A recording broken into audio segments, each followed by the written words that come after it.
What's up, guys, and welcome to my final review of 2017 for All the Money in the World. This is directed by Ridley Scott, and it's the story of the kidnapping of John Paul Getty III, and it's the struggle of getting him back. Michelle Williams, the mother, she's not that wealthy, so she needs about $17 million in ransom. And now we have to have her try to convince her father-in-law, played by Christopher Plummer, plays John Paul Getty, who is the richest man in the world. And Christopher Plummer's performance in this movie is fantastic. I think he is definitely, well, he definitely should be nominated for Best Supporting Actor at the Oscars. I think his performance is incredible.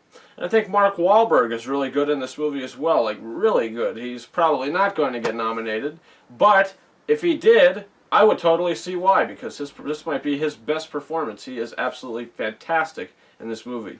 Michelle Williams is good in this movie as well, but I feel like some of the time the performance she's giving is good, but I just felt like some of the time she was underperforming. Like there's certain moments, big moments in the movie that happen involving her and what she's going through. And I just feel like she should have been a little more emotional, but she really wasn't showing that. I mean, I know there's a certain bit of the film saying that she doesn't want to be emotional for the cameras and everything, but even when it's off, the cameras and it's just her and Mark Wahlberg, whatever the case is, she never really has that many moments in the movie to, actually show emotion to what's happening. Her son has been, kidnapped, and I just don't feel like she played it off. I mean, she played it off well, but I just feel like she underperformed a little bit in certain scenes. Not the whole movie, just in certain scenes, because she is great in 95% of this movie. 96% of this movie, her performance is great. I mean, there's a moment towards the end of the film, this big moment, and it's just like she should have been so much more ecstatic, but she's really not, and it's just like, okay, well, I guess let's just move on. I mean, she really doesn't have any chemistry with the boy who's playing her son. Every scene they do have together in the movie, I just didn't care for them. I mean, she just didn't really have that good of chemistry with the boy. Even though the performances were good, I just don't think that they worked that well together because I didn't feel anything. And the screenplay is a great screenplay. It's a very riveting screenplay most of the time. But there's just not that much in there to make me actually care about the boy himself. I mean, sure, it's a horrific thing. This boy's been kidnapped, but why should I really care about this character that I'm watching other than it's just a horrific situation? And we didn't really get too much of that. So, I mean, this is a very entertaining movie. It's a very exciting movie. I mean, a lot of the things that happen in this movie, what's going to happen? Is she going to get the ransom? What's Christopher Plummer going to do?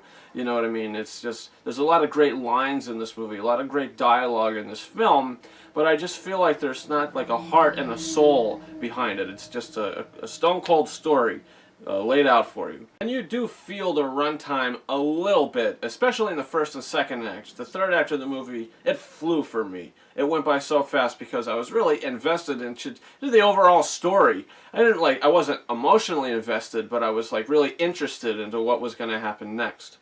And I like the film. I really like the film. It's just it's not a great movie. It's a really good movie for me. Anyway, I think Christopher Plummer filmed this in 2 weeks or something, and you can't even tell because his performance is so good, and he is so fantastic in this movie. And I hope, if anything gets nominated from this film, I hope it's Christopher Plummer, because his performance, I cannot emphasize it enough, he is spectacular in this film. At the end of the day, I'm going to give All the Money in the World 4 out of 5 stars. Like I said, it's a really good movie, and I do recommend it if you're into this kind of drama. So guys, comment below, what did you think about All the Money in the World? Did you see it? Do you plan on seeing it? What are your thoughts on it? Leave that in the comment section. Also, you can subscribe to this channel. As I said, this is my last review of 2017. Now keep in mind, the beginning of January, the films like The Post, Molly's Game, I was trying to see Phantom Thread, all these movies that are getting a limited release now, that are getting a wide release in January, I'm still going to post them in my 2017 playlist of 2017 movie reviews. Even though I'm posting them in 2018, they're 2017 films. So I'm keeping them in that playlist if anyone's curious. And on this coming Saturday, I'll be posting my top 10 best movies of 2017, and then on Sunday, I'll be posting my top 10 worst films of 2017. So you can check out for that. It's very exciting. And guys, you can follow me on Facebook and Twitter. The links of those are in the description of this video. And that's about it. Thank you very much for watching my review for All the Money in the World. Over and out.